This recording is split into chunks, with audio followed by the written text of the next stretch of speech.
Hey everyone, I wanted to read about unemployment for some reason and figured I would share it here. So, if you guys want to subscribe, if you leave a like and a comment every 20, I actually donate more money to Wikipedia. So, please do that. Unemployment is the state of not being in paid employment or self employment, but currently available for work. Unemployment is measured by unemployment rate, which is the number of people who are unemployed as a percentage of the labor force.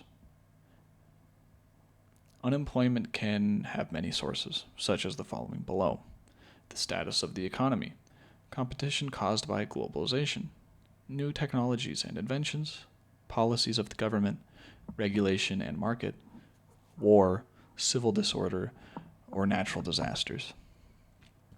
Unemployment and the status of the economy can be influenced by a country through, for example, fiscal policy. Furthermore, the monetary authority of a country, such as a central bank, can influence the availability and the cost for money through its monetary policy. In addition to theories of unemployment, a few categorizations of unemployment are used for more precise modeling.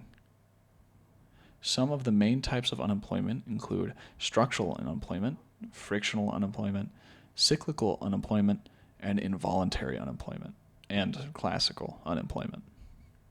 Structural unemployment focuses on the foundational problems in the economy and inefficiencies inherent in the labor market, including a mismatch between the supply and demand of laborers with necessary skill sets. Structural arguments emphasize causes and solutions related to disruptive technologies and globalization. Discussions of frictional unemployment focus on voluntary decisions to work based on individuals' valuation of their own work and how that compares to the current wage rates added to the time and an effort required to find the job. Causes and solutions for frictional unemployment often address job or entry thresholds and wage rates. According to the UN's International Labor Organization, there were 172 million people worldwide, or 5% of the reporting global workforce, without work in 2018. Because of the difficulty in measuring the unemployment rate by, for example, using surveys or through registered unemployed citizens, statistical figures such as the unemployment rate to population ratio might be more suitable for evaluating the status of the workforce and the economy if they were based on people who are registered, for example, taxpayers. The state of being without any work, yet looking for work, is called unemployment. Economists distinguish between various overlapping types of and theories of unemployment, including cyclical, Keynesian, frictional, structural, and classical. Some additional types of unemployment are occasionally mentioned are seasonal unemployment, hardcore unemployment, or hidden unemployment. There have been several definitions of voluntary and involuntary unemployment in the economics literature. A simple distinction is often applied. Voluntary unemployment is attributed to those individual decisions, but involuntary unemployment exists because of the socio-economic environment in which individuals operate. These terms, much or most of frictional unemployment is voluntary, since it reflects an individual's search behavior. Voluntary unemployment includes workers who reject low-wage jobs, but involuntarily unemployed employment includes workers fired because of an economic crisis. On the other hand, cyclical unemployment, structural unemployment, and classical unemployment are largely involuntary in nature. However, the existence of structural unemployment may reflect choices made by the unemployed in the past, and classical unemployment may result from the legislative and economic choices made by labor unions or political parties. The clearest cases of involuntary unemployment are those with fewer job vacancies than unemployment workers, even with the wages. The clearest case of involuntary unemployment are those with fewer job vacancies than employed workers, than unemployed workers, even when wages are allowed to adjust. And so even if all vacancies are to be filled, some unemployment workers would still remain. That happens with cyclical unemployment, as macroeconomic forces cause microeconomic unemployment, which can boomerang back and exacerbate those macroeconomic forces. Real wage unemployment. Classical, natural, or wage unemployment occurs when real wages for a job are set above the market clearing level, causing the number of job seekers to exceed the number of vacancies. On the other hand, most economists argue that as wages fall below a livable wage, many choose to drop out of the labor market and no longer seek employment. That is especially true in countries in which low-income families are supported through public welfare systems. In such cases, wages would have to be high enough to motivate people to choose employment over what they would receive through public welfare. Wages below a livable wage are likely to result in lower labor market participation in the above stated scenario. In addition, consumption of goods and services is the primary driver of increased demand for labor. Higher wages lead to workers having more income available to consume goods and services. Therefore, higher wages increase the general consumption, and as a result, the demand for labor increases and unemployment decreases. Many economists have argued that unemployment increases with increased governmental regulation. For example, minimum wage laws raise the cost of some low-skilled labor above market equilibrium, resulting in increased unemployment as people who wish to work at the going rate cannot. Laws restricting layoffs may also make businesses less likely to hire in the first place, as hiring becomes more risky. However, the argument oversimplifies the relationship between wage rates and unemployment by ignoring numerous factors that contribute to unemployment. Some, such as Murray Rothbard, suggest that social taboos can prevent wages from falling to a market-clearing level.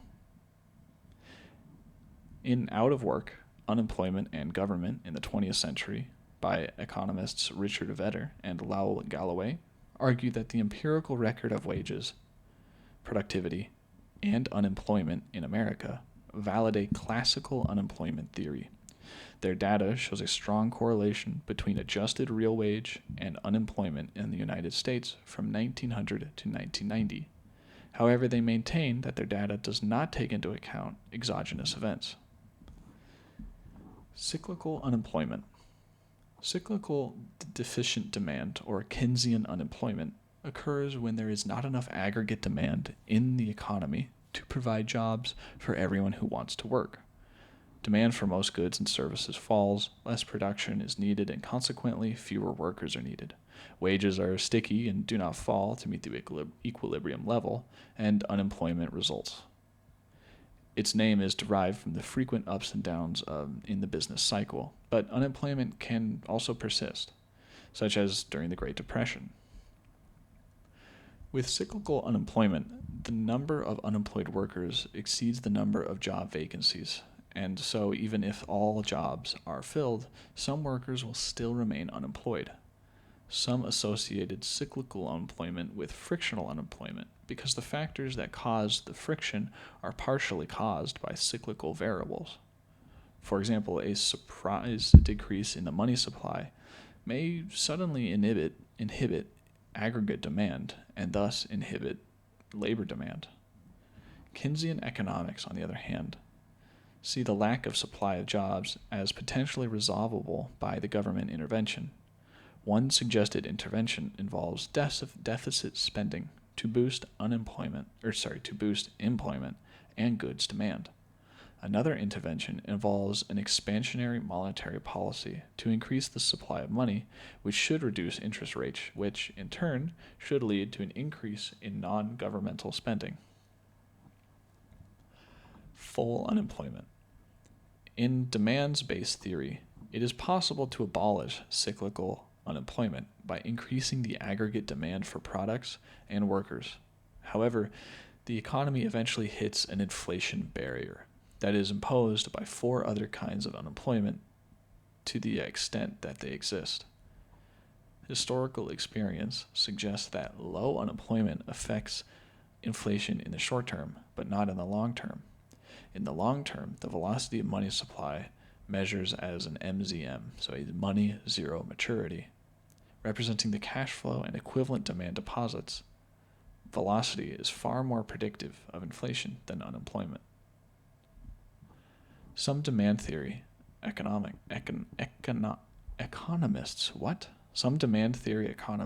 see the inflation barrier as corresponding to the natural rate of unemployment. The natural rate of unemployment is defined as the rate of unemployment that exists when a market is at equilibrium. There is a pressure for neither rising inflation rates nor falling inflation rates.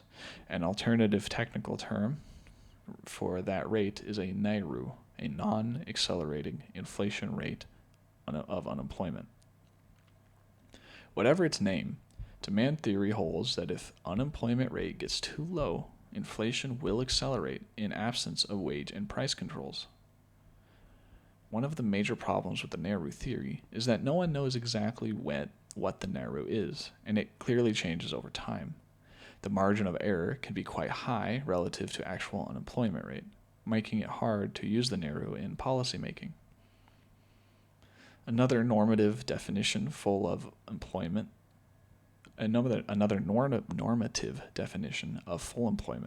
might be called the ideal unemployment rate, which would exclude all types of unemployment that represent forms of inefficiency. This type of full unemployment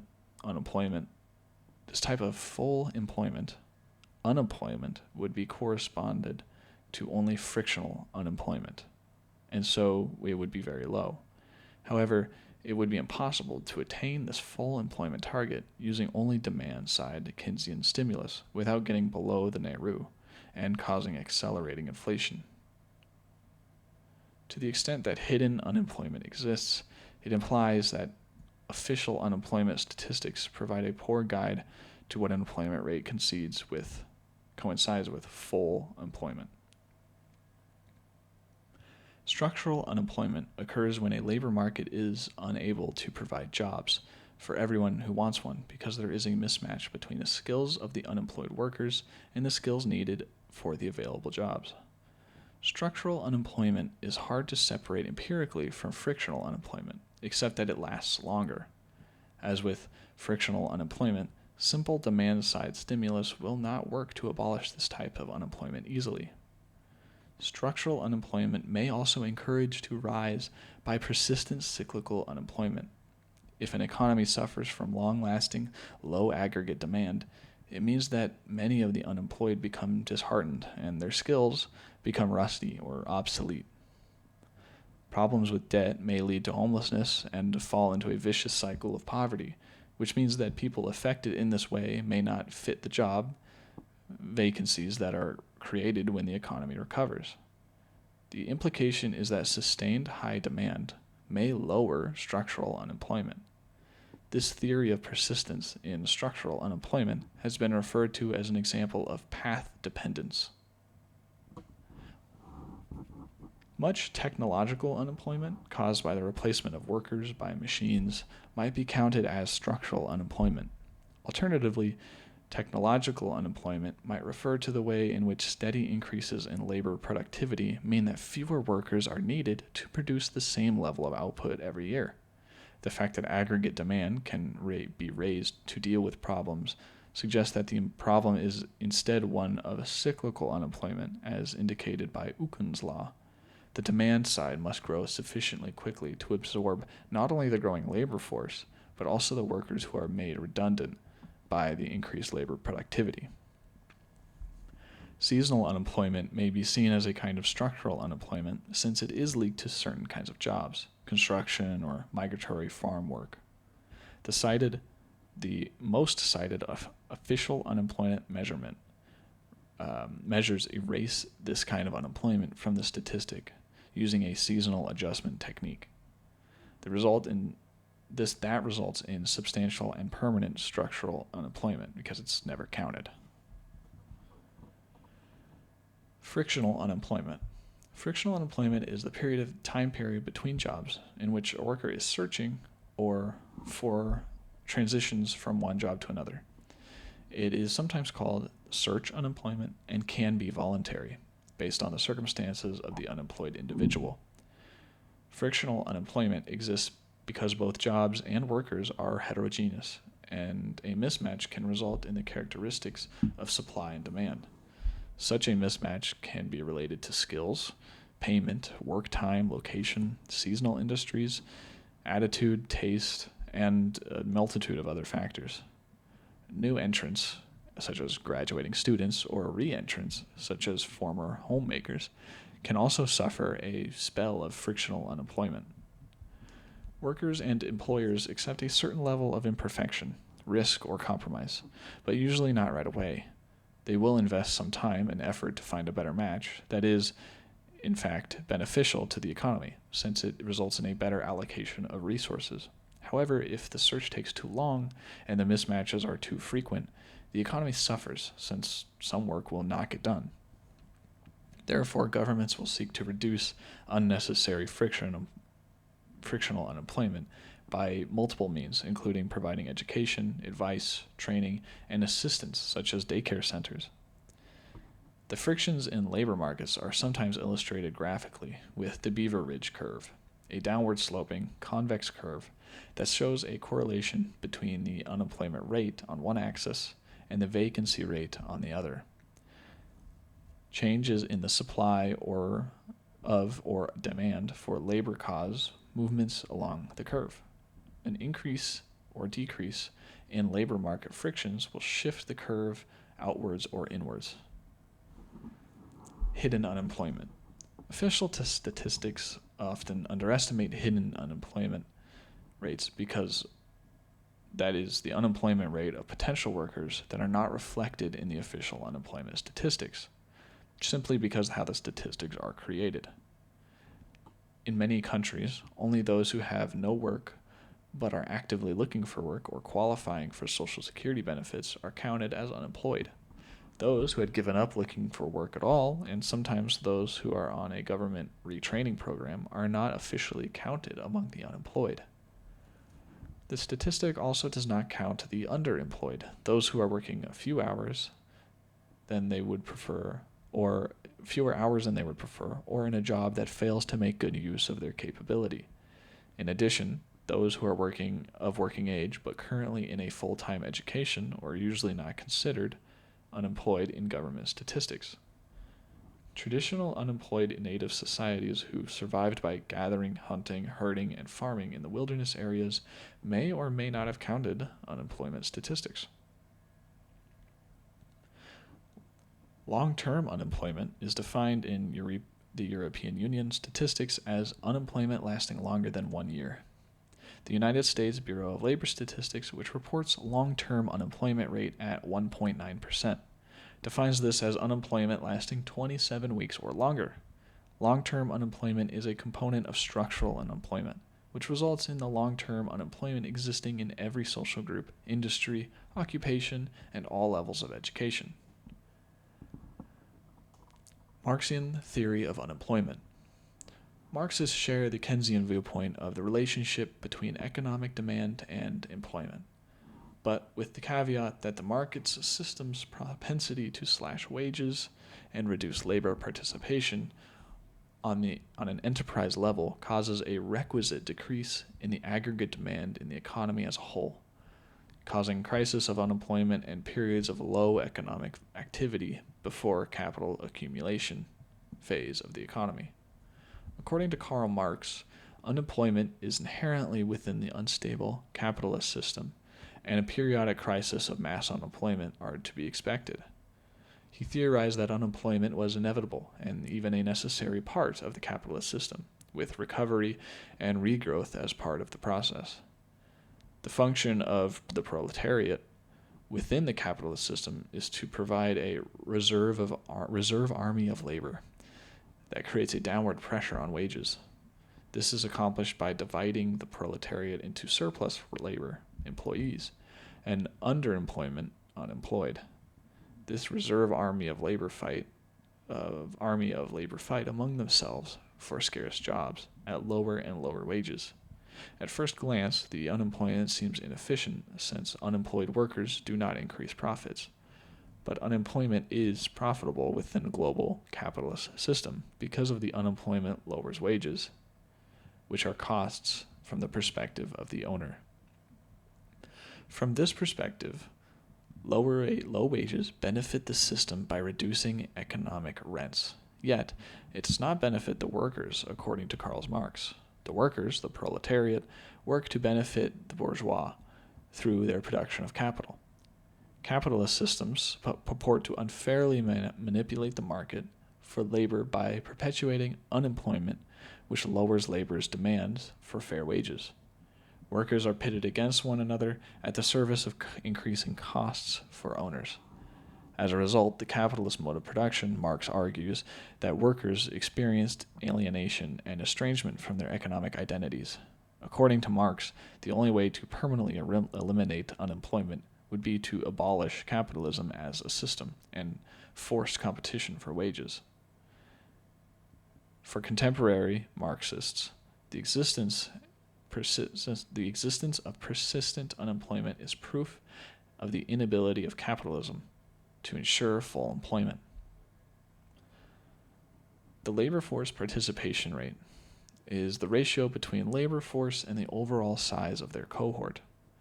In the West, during the latter half of the 20th century, the labor force participation rate increased significantly because of the increase in the number of women entering the workplace. In the United States, there have been 4 significant stages of women's participation in the workforce, increasing in the 20th century and decreasing in the 21st century. Male labor force participation decreased from 1953 to 2013.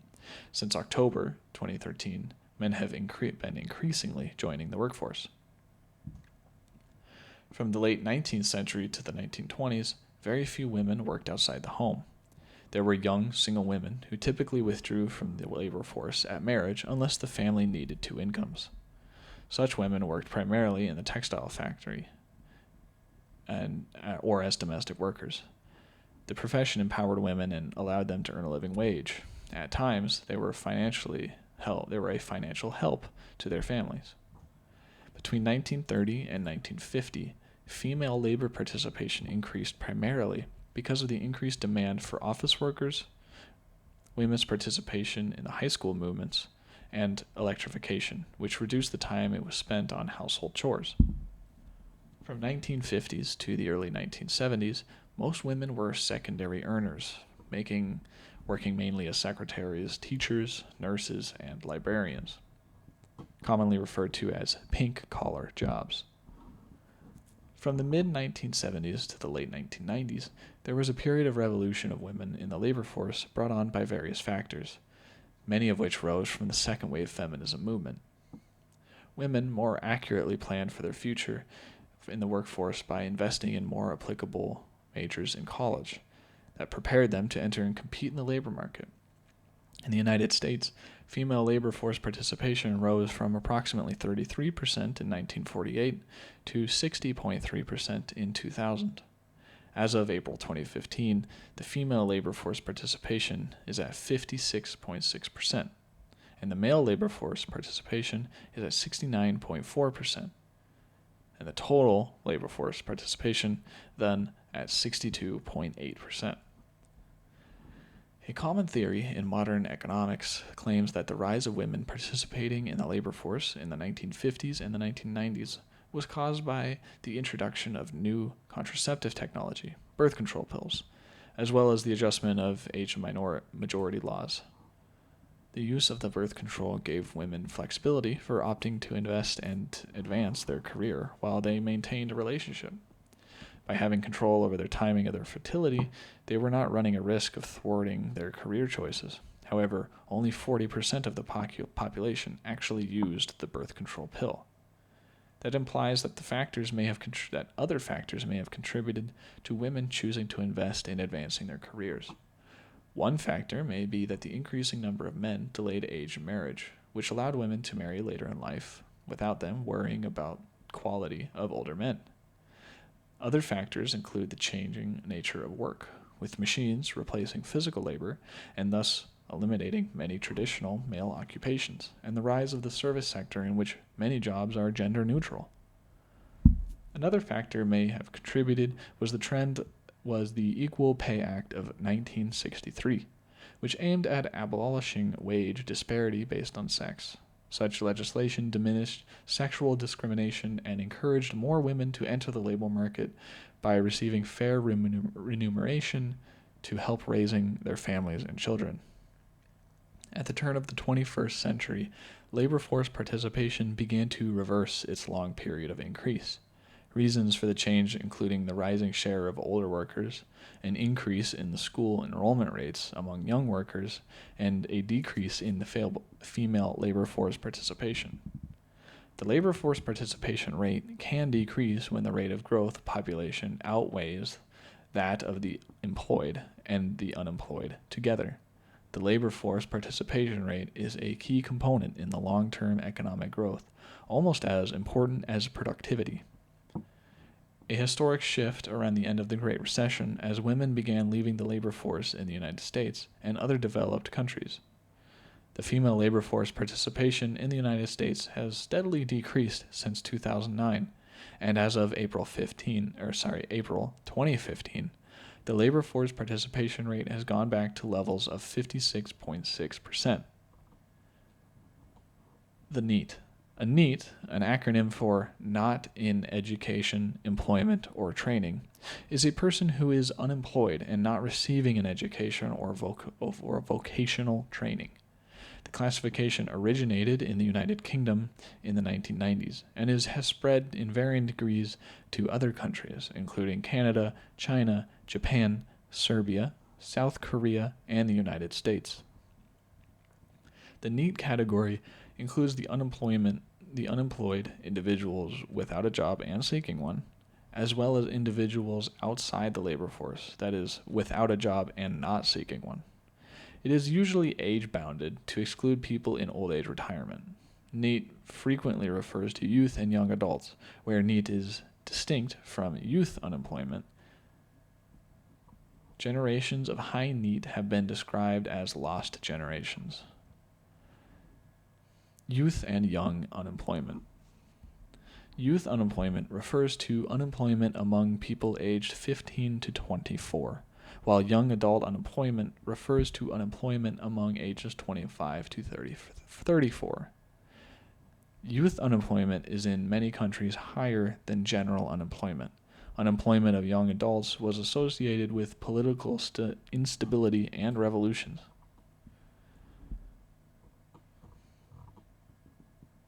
The Bureau of Labor Statistics measures employment and unemployment of those 17 years of age by using two different labor force surveys conducted by the United States Census Bureau or the Bureau of Labor Statistics that gather the unemployment statistics monthly. The Current Population, or Household Survey, conducts a survey based on 60,000 households. The survey measures the unemployment rate based off of the ILO definition. The Current Employment Statistics Survey, or Payroll Survey, conducts a survey based on the sample of 160,000 businesses and government agencies, which report 400,000 individual employers. Since the survey measures only civilian, non-agricultural employment, it does not calculate an unemployment rate, and it differs from the ILO unemployment rate definition. Both sources have different classification criteria and usually produce differing results. Additional data are also available from the government, such as unemployment insurance weekly claims, or available from the Office of Workforce Security within the U.S. Department of Labor's Employment and Training Administration. The Bureau of Labor Statistics provides up-to-date numbers via PDF linked on their website. The BLS also provides readable, concise, current employment situation summaries updated monthly. Limitations of definition. Some critics believe that the methods of measuring unemployment are inaccurate in terms of the impact of the unemployment on people as these methods do not take in the account the 1.5% of available working population incarcerated in U.S. prisons.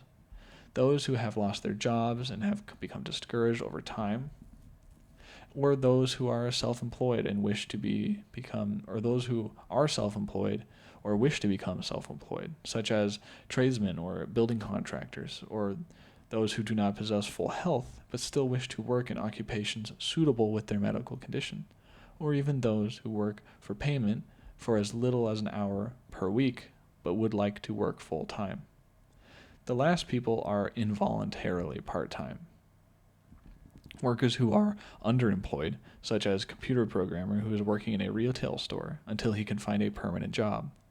Involuntary stay-at-home mothers who prefer to work, and graduate the professional school students who are unable to find worthwhile jobs after they graduate with the bachelor's degree. Internationally, some nations' unemployment rates are sometimes muted or appear less severe because of the number of self-employed individuals working in agriculture. Some small independent farmers are often considered self-employed, and so cannot be unemployed.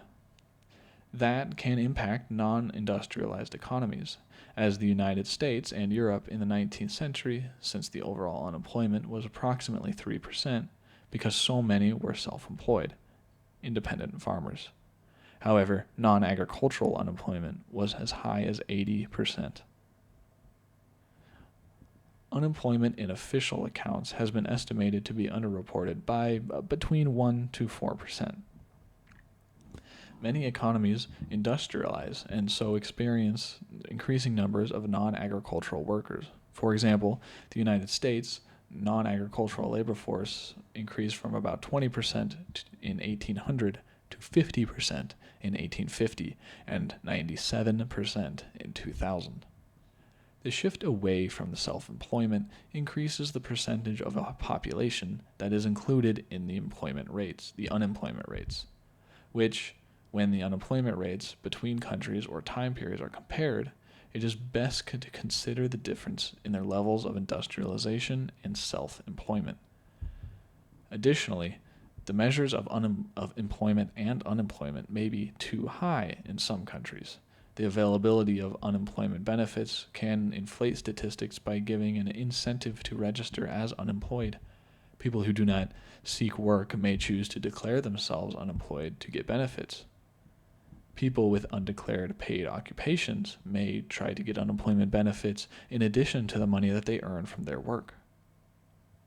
However, in the United States, Canada, Mexico, Australia, Japan, and the European Union, unemployment is measured using a sample survey. According to the BLS, a number of Eastern European nations have instituted labor force surveys as well. The sample survey on its own has its own problems because of the total number of workers in the economy is calculated based on a sample rather than a census. It is possible to be neither employed nor unemployed by ILO definitions by being outside the labor force. Such people have no job and are not looking for one. Many of them go to school or are retired. Family responsibilities keep others out of the labor force. Still, others have physical or mental disability that prevents them from participating in the labor force. Some people simply elect not to work and prefer to be dependent on others for sustenance. In particular, as of 2005, 0.7% of the U.S. population is incarcerated, 1.5% of the available working population. Additionally, children and the elderly and some individuals with disabilities are typically not counted as part of the labor force, and so are not included in unemployment statistics. However, some elderly and many disabled individuals are active in the labor market. In the early stages of economic boom, unemployment often rises, and that is because people join the labor market, giving up studying, starting a new job hunt, as a result of the improving job market.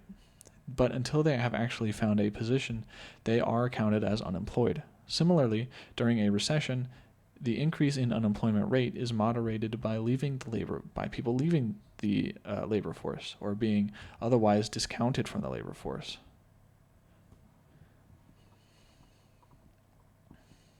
Costs. Unemployed individuals are unable to earn money to meet financial obligations. Failure to pay mortgage payments or pay rent may lead to homelessness through foreclosures or evictions. Across the United States, the growing ranks of people who have been made homeless in the foreclosure crisis are generating tent cities. Unemployment increases susceptibility to cardiovascular disease, somatization, anxiety disorders, depression, and in addition, unemployed people have higher rates of medication use, poor diet, physician visits, tobacco smoking, and alcoholic beverage consumption, drug use, and lower rates of exercise. According to a study published in the Social Indicator Research, even those who tend to be optimistic find it difficult to look on the bright side of things when unemployed. Using the interviews and the data from the German participants aged 16 to 94, including individuals coping with stresses of real life, and not just volunteering student population, the researchers determined that even optimists struggled with being unemployed. In 1979, M. Harver Brenner found that every 10% increase in the total number of unemployed, there is an increase of 1.2% in total mortality, a 1.7 increase in cardiovascular disease, and a 1.3% increase a 1.3 more cirrhosis cases, 1.7% more, and 4% more arrests, and 0.8% more assaults reported to the police. A study by Christopher Room in 2000 on the effect of the recessions on health found that several measures of health are actually improved during recessions. As for the impact of the economic downturn on crime during the Great Depression, the crime rate did not decrease.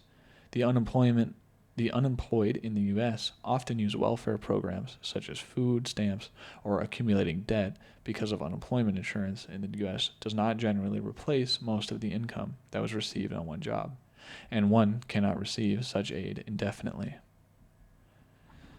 Not everyone suffers equally from unemployment. A prospective study of 9,570 individuals over 4 years, highly conscientious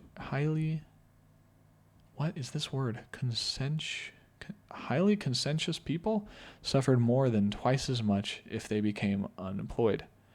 The authors suggested that this may be because of conscientious people making different attributions about why they became unemployed, or through experiencing stronger reactions following failure. Conscientious people. Interesting. There is also possibility of reverse casualty from poor health to unemployment. Some researchers hold that many of the low-income jobs are not really a better option than unemployment with a welfare state, with its unemployment insurance benefits. However, since it is difficult or impossible to get unemployment insurance benefits without having worked in the past, these jobs and unemployment are complementary. They are substitutes. They often are held short-term, either by students or by those trying to gain experience. Turnover in the lowest-paying jobs is high.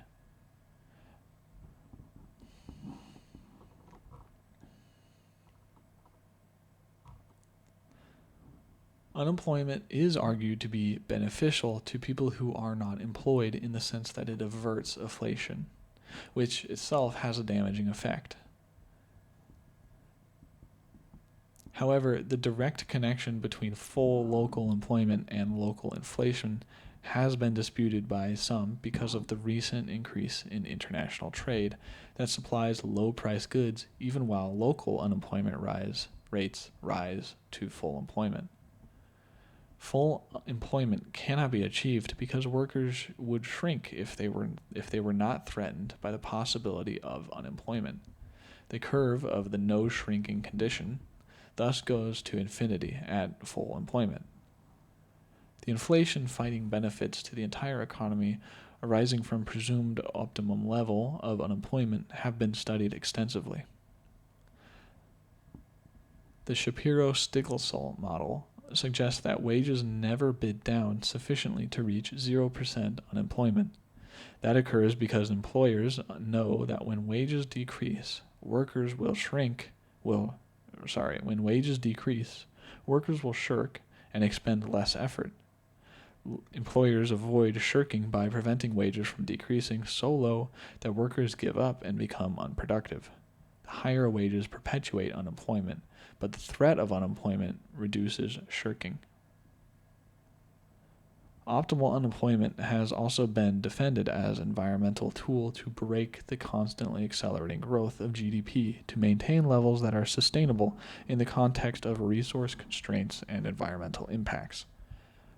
However, the tool of denying jobs to willing workers seems blunt and for conserving resources and for the environment. It reduces the consumption of the unemployed across the board and only in the short term. Full employment of the unemployed workforce, all focus towards the goal of developing more environmentally efficient methods for production and consumption, might provide a more significant and lasting cumulative environmental benefit and reduce resource consumption. Some critics say the culture of work, such as the anarchist Bob Black, see employment as culturally overemphasized in modern countries. Such critiques often propose quitting jobs when possible, working less, reassessing the cost of life at the end. The creation of jobs are fun as opposed to work, and in creating cultural norms in which work is seen as unhealthy. These people advocate an anti-work ethic for life. As a result of productivity, the work week declined considerably during the 19th century. By the 1920s, the average work week in the U.S. was 49 hours, but it was reduced to 40 hours, after which overtime premium was applied. During the Great Depression, the enormous productivity gains caused by electrification and mass production and agricultural mechanization were believed to have ended the need for a large number of previously employed workers.